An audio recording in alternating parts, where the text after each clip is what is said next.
Good day.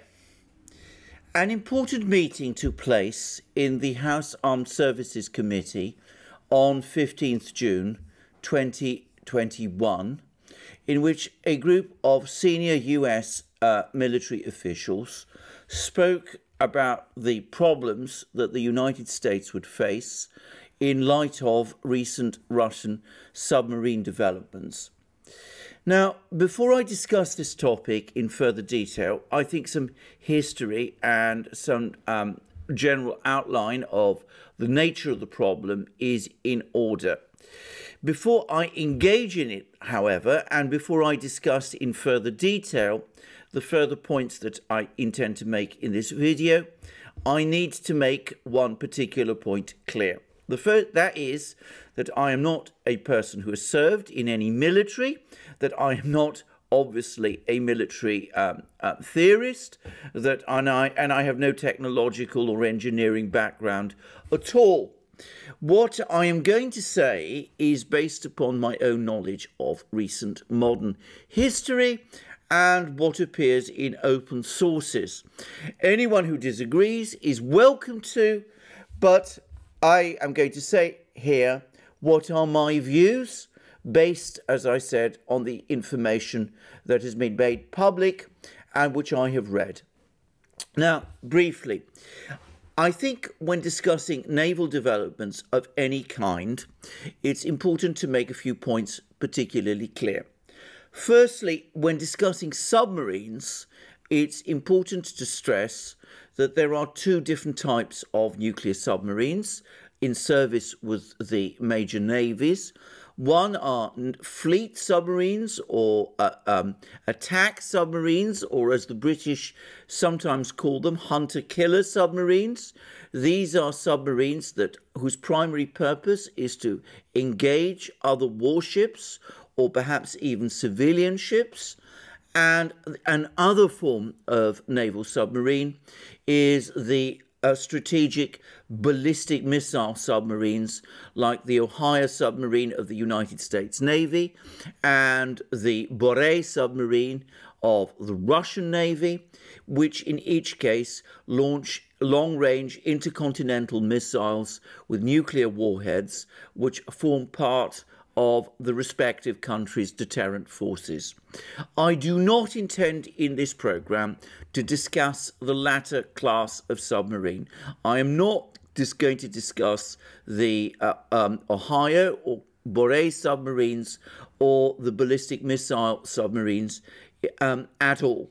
This is purely a programme about attack submarines or fleet submarines or hunter-killer submarines, as the British call them. I intend to call them attack submarines because they form part of the naval arsenal of the great powers, which enables them to contest control of the sea. Now, having set that point, made that point clear, I would like to discuss a little bit of the history here, because it seems to me that there are two major areas of naval conflict in the world, and this has been true ever since the Second World War.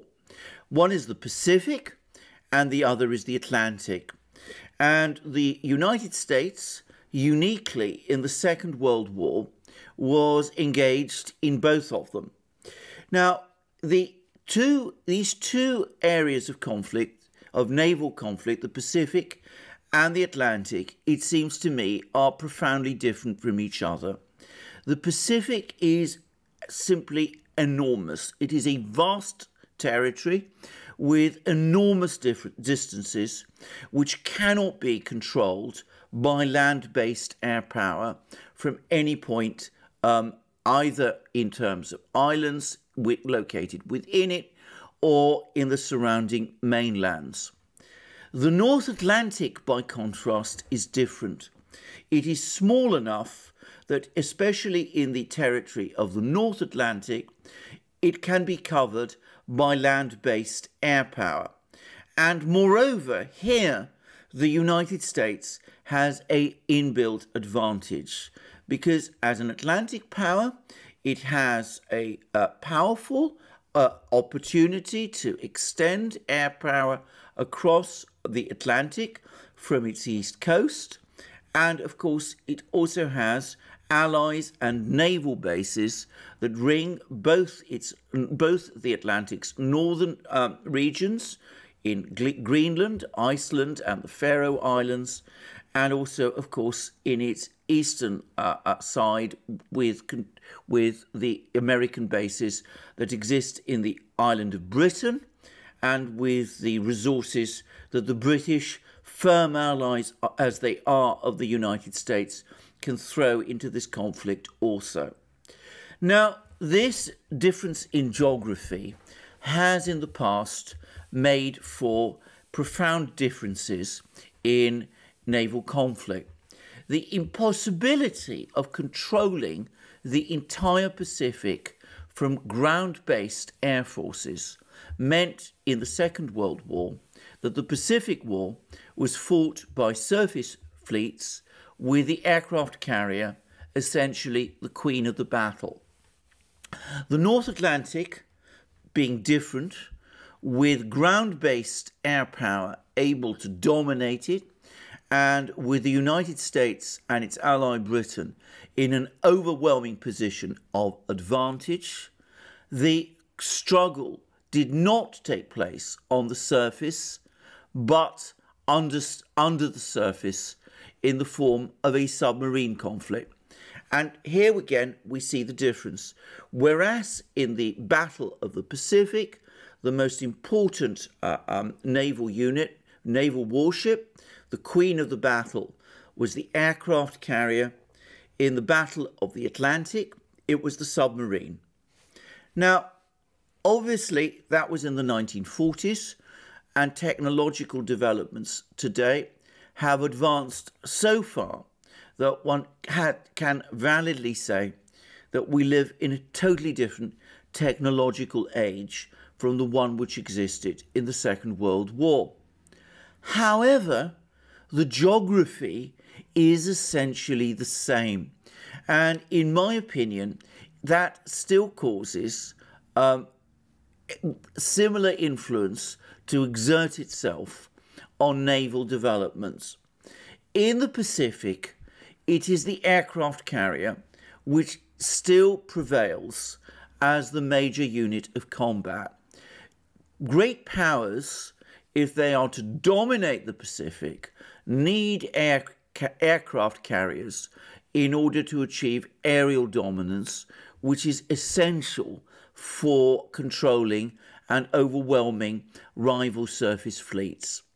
In the North Atlantic, where the United States is in a position to dominate air control, it continues to be the submarine where the major struggle, the major conflict takes place. And we see, as a result of this, the strategic emphasis in terms of naval developments of the two great powers that are challenging the United States militarily, China or Russia, forming themselves. So in the Pacific, the primary focus of the very large Chinese naval buildup is again around aircraft carriers. I'm not going to suggest that the Chinese do not pay attention to their nuclear submarine fleet. Of course they do. But it is their aircraft carrier developments that are attracting the greatest attention. By contrast, in the North Atlantic, where the Russians are in no position to contest control of the surface sea in the North Atlantic because of the US's overwhelming position in controlling the North Atlantic with its ground-based air power, it is submarine development that the Russians have been emphasizing. Now, why is all this important? Well, first of all, it's fair to say that until a few years ago, it wasn't. At the end of the Cold War, the United States was in a position of overwhelming advantage in naval power. It had 10 nuclear-powered supercarriers, which enabled it to project air power, naval air power, across the world's oceans, and it had a nuclear submarine force numbering around 50 nuclear attack submarines, which was far more than any other power, and which was indeed more than all other powers combined. I would add that of those powers that had nuclear attack submarines like the United States, 2, Britain and France, are actually allies of the United States, making US and Western naval preponderance in submarine warfare even greater. Now, it needs to be said that this has not always been the case. During the Cold War, the Soviet Union, like Germany before, placed great emphasis on developing its nuclear submarine fleet. And though initially the United States had a position of advantage with quieter and more reliable submarines, by the 1980s, the Soviets were starting to draw level. They'd developed, in particular, a series of submarines, nuclear attack submarines, the Shuka and the Shuka B.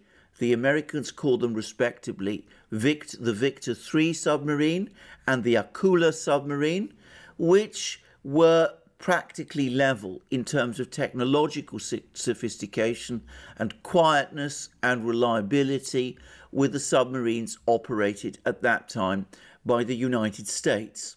Moreover, the Russians were building submarines on a scale by the 1980s that was sufficient to cause the United States serious concern in the North Atlantic. However, in the Pacific and everywhere else, the United States, with its extraordinary combination of an enormously powerful nuclear submarine fleet and with its nuclear powered supercarriers, was indisputably the world's dominant naval power. And as I've said, following the end of the Cold War, that dominance extended to the North Atlantic also, with the essential collapse of not just of the Soviet Union, but of its navy and of its once mighty nuclear submarine force. Over the last few years, however, the balance is starting to shift, and it is beginning to shift away from the United States. Now, in the Pacific, we are starting to see China pressing ahead with a large carrier program which appears to be directly intended to challenge the United States Navy, perhaps not globally, but at least in the Western Pacific, and possibly ultimately across the entire Pacific, up to and including the western seaboard of the United States. China, it's often easy to remember, 10 years ago had no aircraft carriers at all. Now it has 2, both conventional carriers, both much smaller than those of the United States, but still a start. They're also busy, apparently, designing and building much larger and more powerful carriers, some of which will be nuclear powered and which will be closer in potency to the supercarriers operated by the US Navy. It's likely that within 10 or so years, the Chinese will have a carrier force of approximately 6 carriers. Now, as I said, some of them will be conventional carriers, smaller and less powerful than those of the United States, but altogether, this is a carrier force that the United States has not had to face since the defeat of the Empire of Japan in the Second World War. And just as the Japanese carrier force contested the Pacific with the US Navy, So the Chinese carrier force is going to also contest, or potentially contest, the Pacific with the US Navy also. And the situation is now starting to change again in the North Atlantic, because what we're starting to see over the last few years is a very rapid and rather alarming revival, or at least alarming from a US point of view, of the Russian nuclear submarine force. Now, it's important here to gain a sense of proportion. As of the time of the making of this video, the Russian nuclear submarine force, its attack submarine force, consists of 4 very advanced Akula submarines left over from the period of the Soviet Union, which are, however, still largely equipped with Soviet equipment, and which are, if not exactly obsolete, perhaps less potent or less effective against the American Navy than they used to be. Around 6 cruise missile submarines of the Oscar class, which are primarily intended to engage surface warships and surface ships with cruise missiles, and 3 Victor III class submarines, also left over from the Cold War, which it is generally accepted are nowadays outmatched by the US nuclear submarine fleet. However, this situation is changing. Firstly, the Russians are engaged in a massive program to re-engineer and modernize their Akula submarines. There are 6 of these submarines which are apparently at present undergoing deep modernization. And it's assumed that when that is completed, the other 4, which are currently serving and still operating in the world ocean, that they will join them. So it's highly likely that in about 5-10 years' time, the Russians will be able to deploy 10 modernized Akula submarines, Navy or fleet submarines, which is generally accepted are comparable and equivalent to those of the Virginia and Los Angeles class currently operated by the United States. But that's, of course, only 10 of these very potent submarines. What must be causing the United States, what is in fact causing the United States much more concern, is that the Russians are now starting to field an entirely new class of submarine. This is the so-called Yasen and Yasen M class submarine, which is superficially a combination of the Akula class attack submarine and the Oscar class cruise missile submarine. I say that because, like the Oscar submarines, they are equipped with a large number, 32 in fact, cruise missiles. These can be either subsonic or supersonic or hypersonic, depending on the particular target.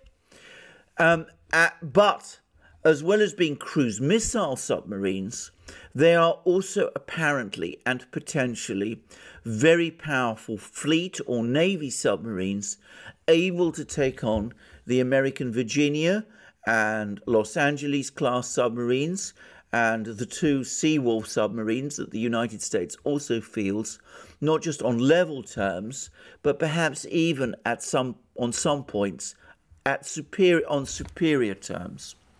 Moreover, the Russians have now fielded 2 of them. They are the Severodvinsk and an even more advanced version, the Kazan, which has just entered service. And alarmingly for the United States, there are apparently a further 6 or 7 currently being built in Russian naval shipyards. Now, this program, the Yasen program, has been a protracted one, as the Russians have had difficulties rebuilding their shipyards since the chaos that ensued at the end of the Cold War. But all the evidence is that the tempo of submarine construction in Russia is now accelerating. And it seems that a third of Yasen M-class submarine, the Novosibirsk, is actually due to be launched by the end of this year. The US Navy expects that in around 5 years, the Russians will be able to field around 9 of these extremely powerful and very advanced boats.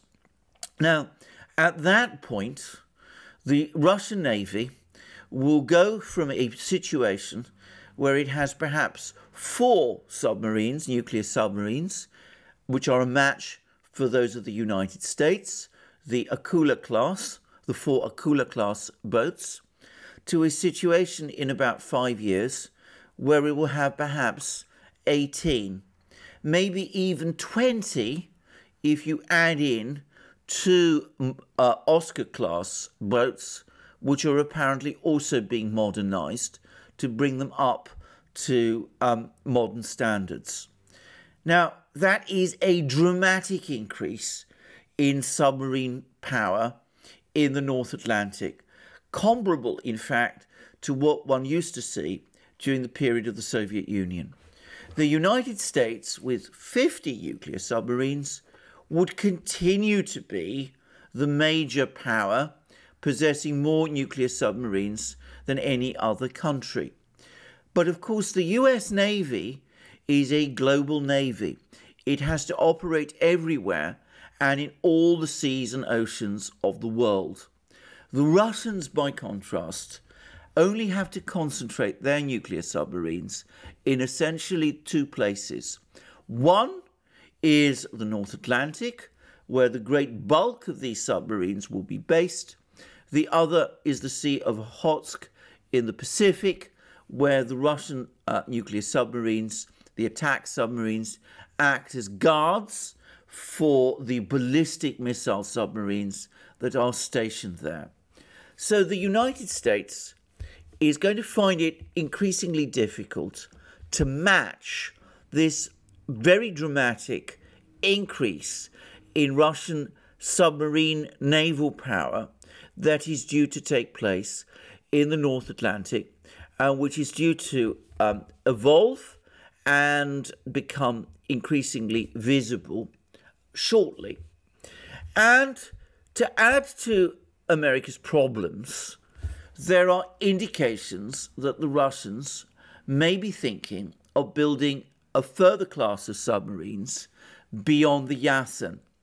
This is an entirely new submarine class called the Laika, about which very little is known, but it is believed that it will be even more potent in some respects than the Yasen, though it will carry fewer cruise missiles, and it will be focused more in challenging US submarines in the Atlantic and elsewhere. Now, why does this all matter? Well, it matters for one further reason, because the United States, in the event of a conflict in Europe, would be obliged to ship troops, material and reinforcements by sea across the Atlantic if it was to match the Russian military in anything that it was doing in Europe. The problem is that if Russian naval submarines are operating or are roaming through the Atlantic, this transshipment of men, supplies and materials across the Atlantic becomes particularly problematic.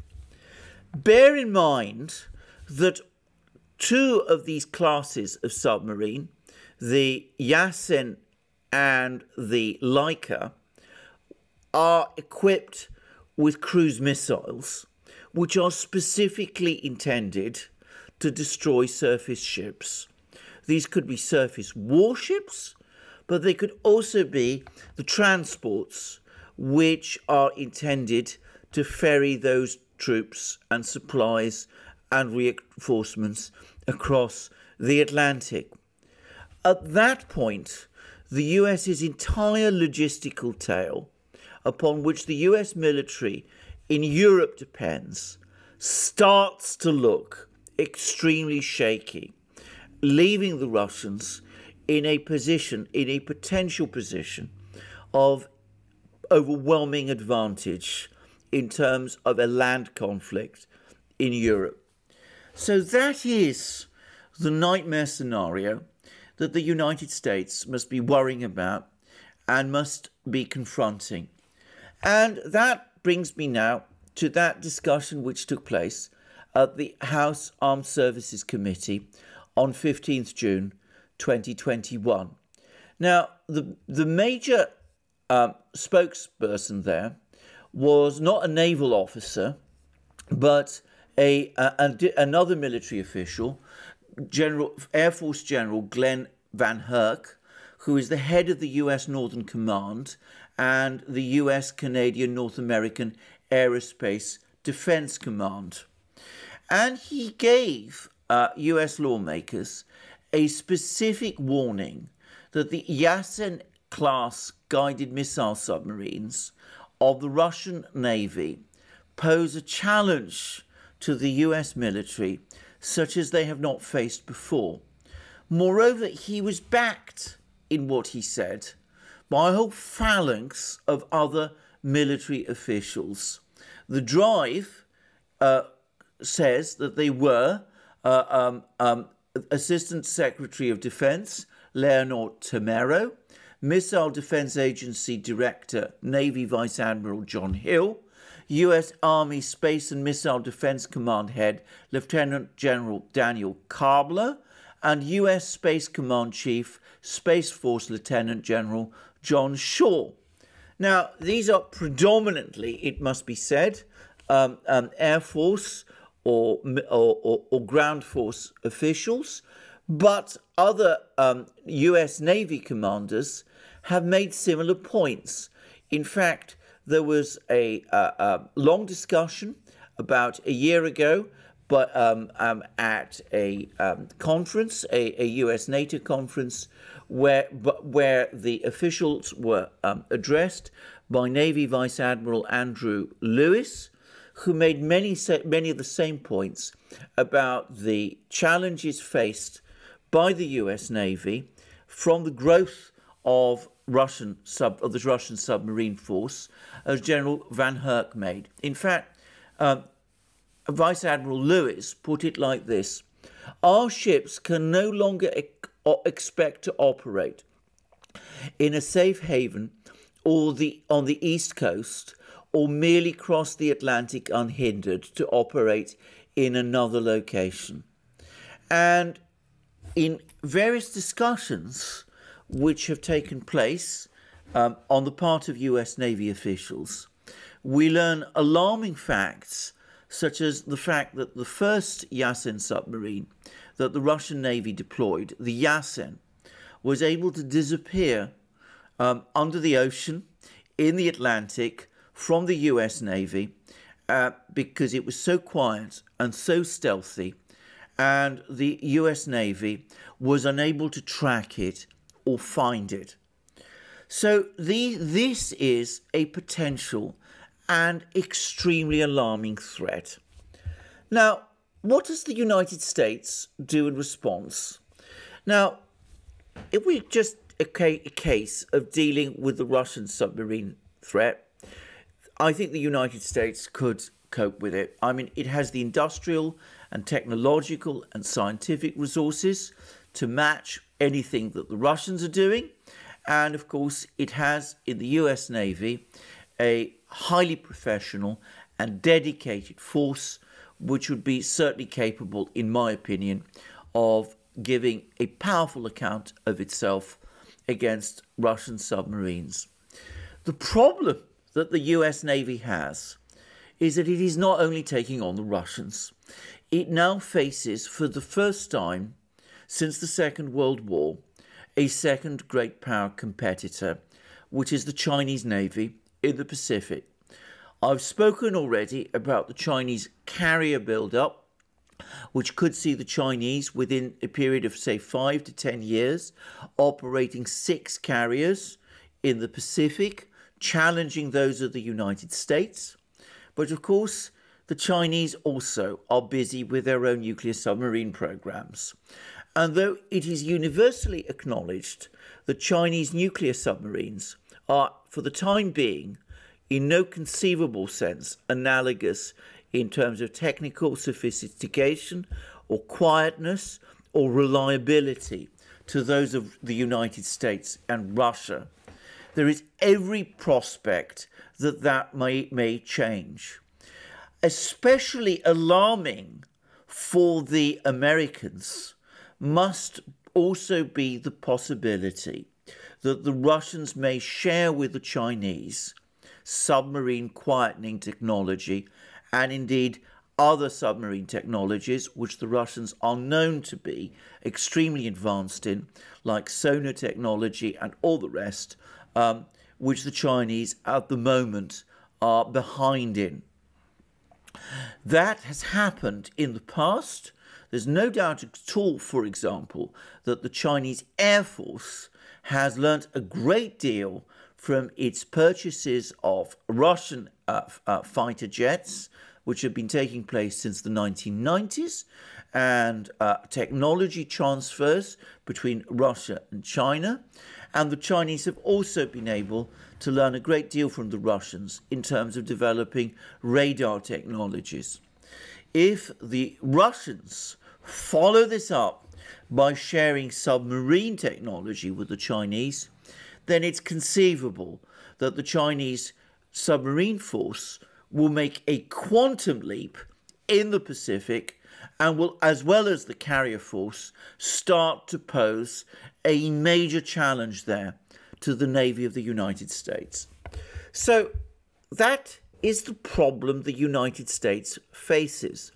Already 18 to 20 potent Russian nuclear submarines in the North Atlantic and possibly in the Sea of Okhotsk presents a major problem for the United States.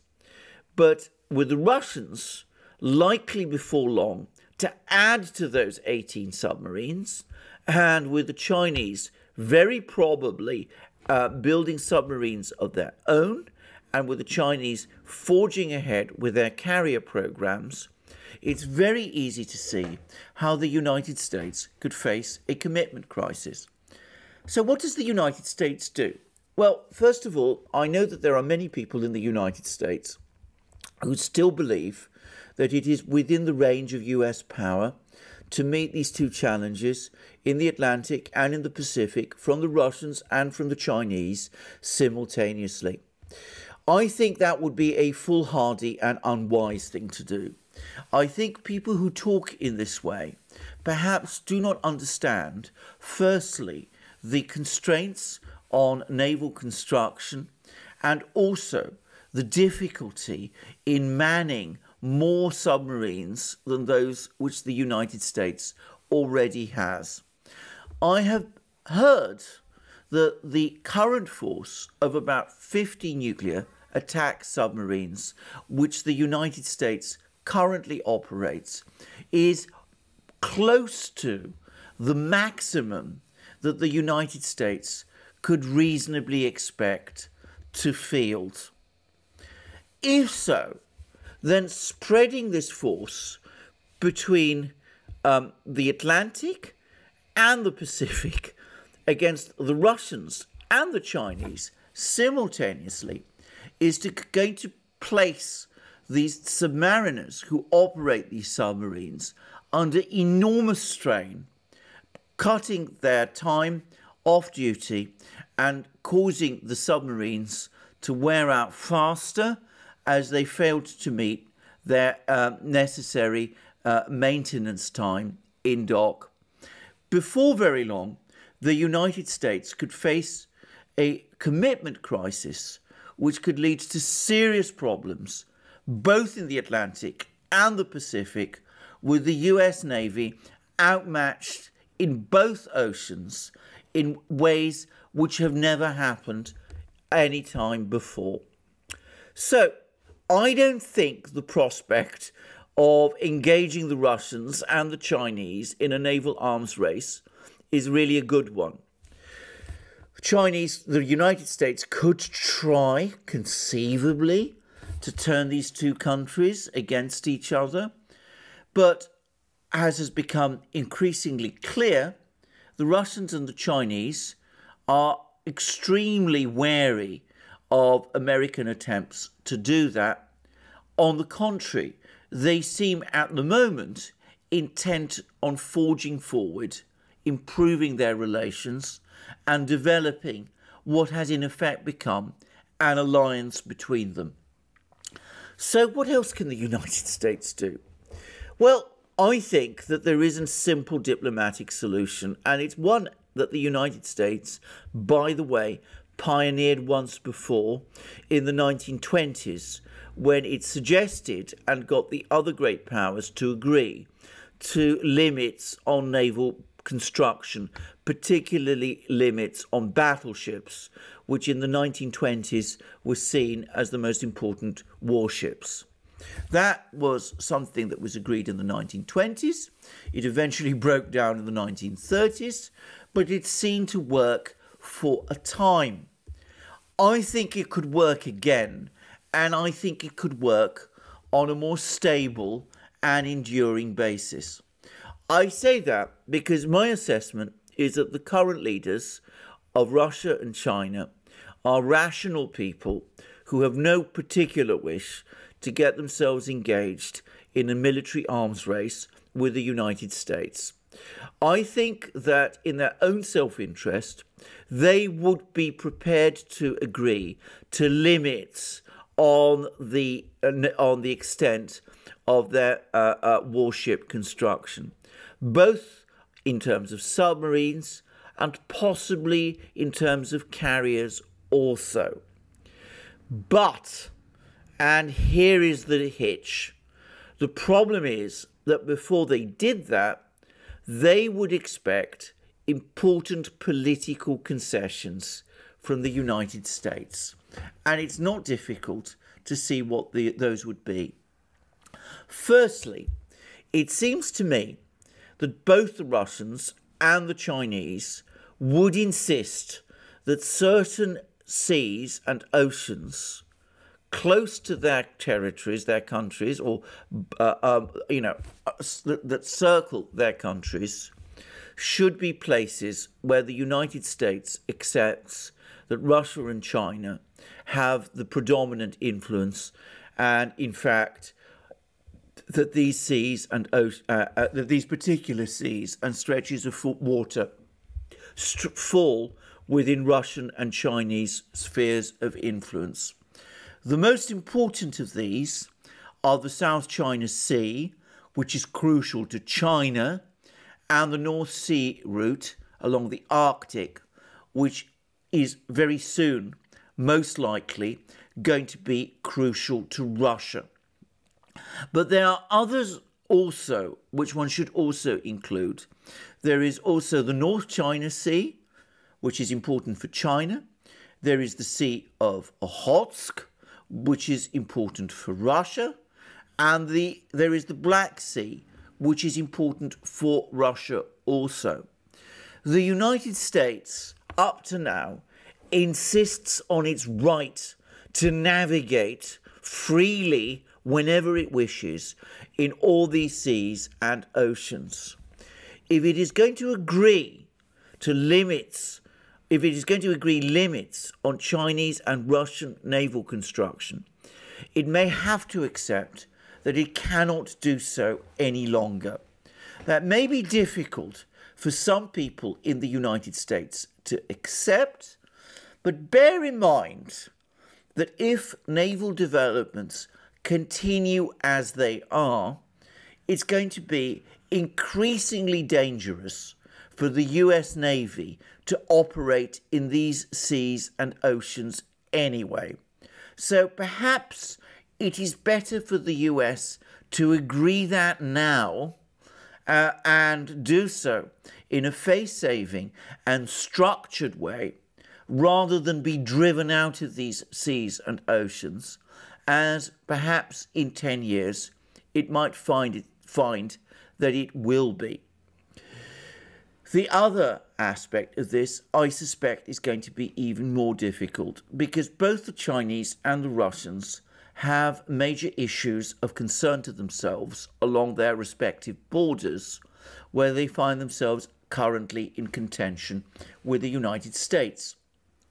As far as the Chinese are concerned, firstly, there is the overwhelming issue of Taiwan, which the United States very recklessly and unwisely seems to be drifting into, giving a guarantee of protecting. As I've discussed several times on this channel, Taiwan for the Chinese is a matter of existential importance. They will fight to keep Taiwan a part of China, and if the United States stands in their way, they have already made it clear that the United States would in that case have a fight on its hands. In my opinion, Taiwan, despite its apparently complex geography and conceivably the determination of its own military, is in a politically, strategically impossible position, and as far as the US is concerned, it is undefendable. The better the United States, the quicker the United States recognizes that fact, the better it would be. The best thing for the United States to do, therefore, if it is to negotiate with the Chinese limits on Chinese naval construction, it would be to accept that the Chinese have a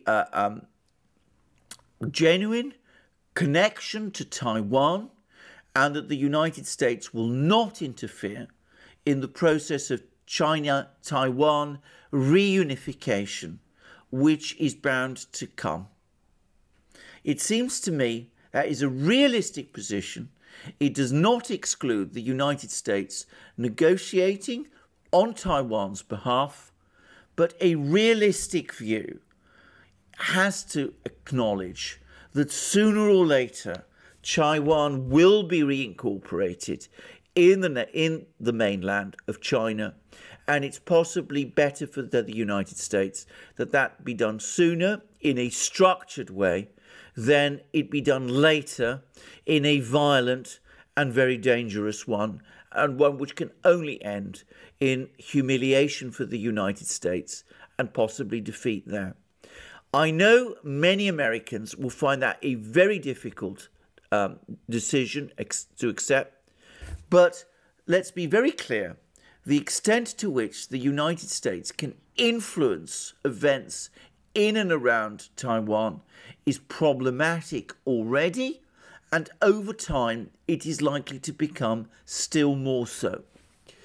There are various other chains of islands near the Chinese coast that the Chinese also lay claim to. There's a dispute between China and Japan, for example, over some islands at the moment. Well, I don't think the United States needs to be concerned in any of that. I think if the Chinese and the Japanese and all the others are left to sort it out between themselves, then over time, sorted out it will be. Now, with Russia, it's actually a great deal simpler, in the sense that for the Russians, the major concerns they have are with the two countries on their western border, Belarus and Ukraine. The United States has for the last 10 years, well, more than 10 years, ever since the Bucharest summit of 2008, been edging and agitating and talking about bringing these two countries into NATO. And in the case of Ukraine and Georgia, it is backing vehemently, passionately anti-Russian governments in both those countries, in both cases giving them the false hope that one day they will become members of NATO. The United States has all but accepted that Ukraine will never be a part of NATO, and I think it should make that official and accept that fact formally and do the same for Belarus and Georgia. If it did that, and if it also accepted that Ukraine, Belarus and Georgia will never be members of the European Union either, so far as the Russians are concerned, the European Union and NATO are nowadays simply two sides of the same coin. Well, the sooner that happens, the better it will be for the people of those countries who will no longer live in illusions, and the quicker also relations between Russia can be sorted out. At that point, in return for that, I think the Russians would not only agree to limits on their submarine construction, but there would be, in fact, a dramatic improvement in US-Russian relations beyond anything that we have seen or discussed recently. Now, I understand that for Americans, this is very difficult to do. European countries in the past, in the 19th century, during the period of the Concert of Europe, understanding that preserving peace in Europe was an overriding priority, understood the need to maintain a balance between the powers, and they also understood the importance to powers of spheres of influence, and were willing to accommodate themselves to that kind of thinking. And whilst one cannot say that the European powers were wholly successful in maintaining the peace of Europe between the end of the Napoleonic Wars in 1815 and the start of the First World War in 1914, on balance and generally, they managed overall to do so. That meant that the European powers were fully willing to make the sort of concessions over disputed countries and territories that I've just been talking about. It was perfectly understood, for example, that the Russians and the British and the Germans at the Congress of Berlin in 1878 might decide on the political orientations of countries like Bulgaria and Serbia and Greece in order to maintain a balance between the great powers. Americans, of course, like to say that they don't conduct their foreign policy in that way. But I think that this is an obsolete way of thinking, born of a period when the United States had no equals and therefore did not need to negotiate and reach compromises with other great powers. That time is changing, and that all but obliges the United States to come to the same kind of diplomatic and negotiation process that the European great powers used to conduct in the 19th century as part of the so-called Concert of Europe. So, accepting that the Russians have predominant influence in the Black Sea, the Northern Sea route, the Arctic, and the Sea of Okhotsk, and the Chinese have predominant influence in the South China Sea and the North China Sea, and that the Russians have can count on Ukraine and Belarus and Georgia being part of their sphere of influence, and the Chinese can count on Taiwan being part of their sphere of influence. That, I think, is something that the United States may one day have to accept. After all, the United States does operate what is in effect its own similar spheres of influence over the Gulf of Mexico and the Central America, and to some extent South America also. So I don't think this is an unreasonable thing to demand and to expect. Consider what the alternative would be.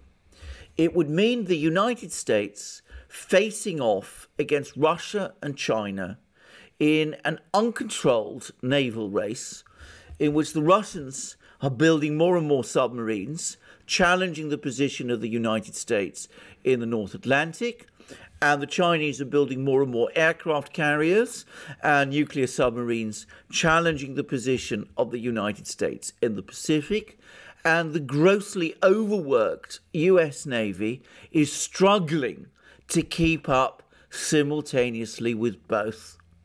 Eventually, the point is bound to come when the United States is going to find it impossible to maintain itself in full force against either navy in the Atlantic or in the Pacific, against either the Russian Navy in the Atlantic or against the Chinese Navy in the Pacific.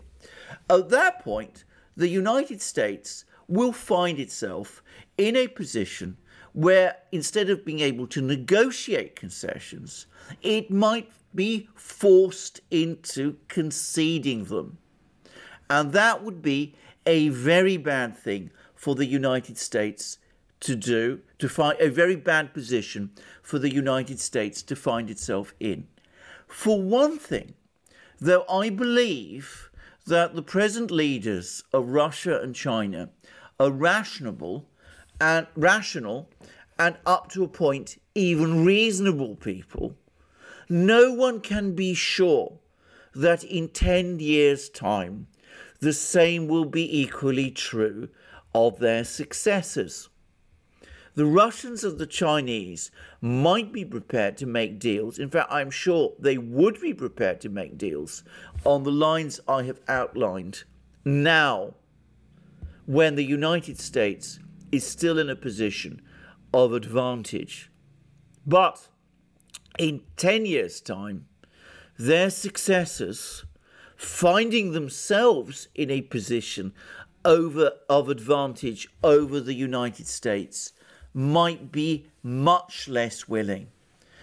On the contrary, it's not difficult to imagine a situation where, in that case, Russian and Chinese leaders might start making demands upon the United States which go well beyond the sort of realpolitik concessions that I've been talking about in this programme. So it's a difficult choice for the US to make, and I don't minimise the difficulties that it faces in making that choice. But it seems to me that the contours, the trajectory of travel, as I like to say, is fairly clear. The United States can go on pretending that it can take on the Chinese and the Russians simultaneously, perhaps hoping that an unexpected event like a collapse of the Chinese economy or a political crisis in Russia will save it from making difficult decisions, just as the collapse of the Soviet Union did back in the 1980s. Or it could negotiate. If it does the first, it is taking on, it seems to me, unacceptable risks upon itself and making impossible demands upon the dedicated people of its armed forces, who would be facing challenges which it would become increasingly difficult and eventually impossible to face. If it does the second, then it can come to a modus vivendi, which would be, in my opinion, satisfactory to itself, and which would protect its vital interests and those of its critically important allies. The decision is for the United States to make, but the situation with respect to the naval build-ups by the two adversary powers, China and Russia, is now such that this decision cannot wait for very long. Thank you very much for joining me on this program. I look forward to you joining me in future programs on our main channel, the Duran. You can also, by the way, find both this channel and the Duran and also Alex Christophorou's channel on our new platforms, BitChute, Odyssey, SuperU and Locals. And of course, you can also find support us in another way by making donations to the extent that you can via PayPal, Patreon and Subscribestar, and also by coming to our shop and buying the amazing things you will find there. Our magic mugs, our t-shirts, our hats, our hoodies, our sweatshirts and all the rest. Lastly, I hope you've enjoyed this program, and if so, please remember to tick the like button. Please also remember to check the subscription to this channel, and I look forward to you joining me again in future programs, and have a wonderful day until then.